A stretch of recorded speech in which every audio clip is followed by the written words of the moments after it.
Everybody, we got to be great. We got to be great. You know, we're a family. Right. You know what I'm saying? So, but as a human, you got to know how far you want to go. You know what I'm saying?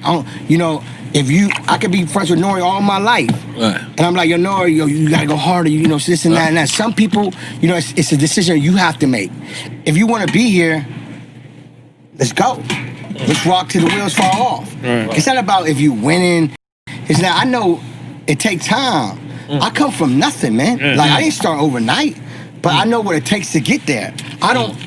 You know, Khaled, me, I don't give up. While I was living in Florida, I went back to New Orleans again because my finances wasn't right. I had to get back on my feet. And my mother and father lived in Florida at one time, but they went back. You know, everything got taken away from them. You know what I'm saying? Basically, like, shit got real. You know what I'm saying? Wow. And it was happening to me when I was like 15. And, you know, God blessed me and he let me see the blessings, and then he let me see how quick it can be taken away.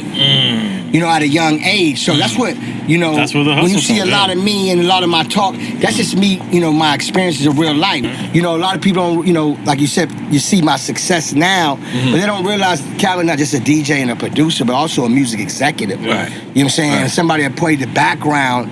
You know, I was blessed to A&R records with Ross and Pooch and, you know what I mean, just classic albums like Teflon Dawn and Deeper Than Rap. You know, there's many more. You know what I'm saying? I was blessed. I was president of Def Jam South. My office was in Miami, and L.A. Reid put me in position, you know, New York and Miami back and forth. So I was blessed with all this, you know, energy and responsibility. At the same time, I was shaping up my career. So everything was like each key leads to the next key. You know what I'm saying? That's it, you know, because the keys never run out. So I was just like, to be able to make and sit in the studio with Rick Ross and watch him cut these classic albums and records, and you know what I mean, and to be a A&R on the credit, even executive produce one of them with him. You know what I mean? I want to thank Ross for believing in me, and I want to thank L.A. Reid for believing in me. You know what I mean? And giving me that opportunity, because they can never take that away from me, because these shits are classics. The club would be sold out and it'd be like 10,000 people outside. That shit gave me the biggest high. Besides the party being so big, my marketing was so incredible, because I'm passing out all the flyers. I'm riding a bike with a banner. I'm rapping tour buses. I'm on every mic, hijacking every club. You know, yo, come to the party. You know, Saturday night. You know what I'm saying? You know, and don't forget, my DJing style wasn't regular. You know, like, no, I'm being real. I'm one of the DJs like, oh shit, he's here. He about to come fuck the place up. And he not coming like just to play music. He coming like to make fucking history. When I walk out that motherfucker, they say, who's that? You gotta remember, I came before they had Instagram and tweets and all that shit. They said, who is that guy? My name, they were saying it in the streets. Khaled broke in the mud. When you make good music, you make great music, and you got great chemistry and got great energy with somebody, why just do one?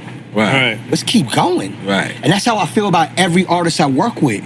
Drake, Ross, Future, Wayne. If you listen to my albums, my goal is to continue to work with all these great artists. Me coming up in the game, I never relied on a show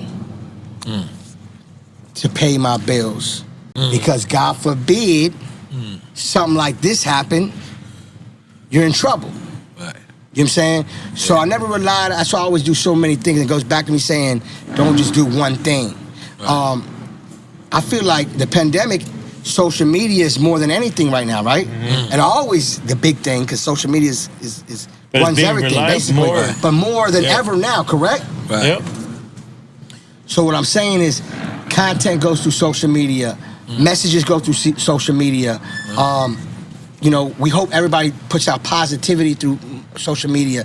Unfortunately, you have some negatives that we don't want to see, but we want more positive. What I'm trying to tell you is, we have to now be creative, you know what I'm saying, like through social media. But this shows you who's a hustler. Right. You have to look past this shit. Me, I look past the pandemic. Right now, I'm looking to build my empire.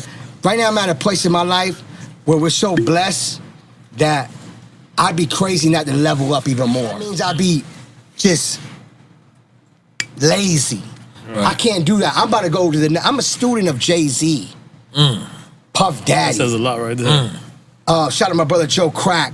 And I'm student to, like, you know, Jay-Z, Puff, and Joe. These are my brothers. Right. I'm talking about like a Quincy Jones I look up to, a Dr. Dre I look up to. I am a student. I'd be crazy where I'm at in my career right now, where I'm at, not to fucking level up even more.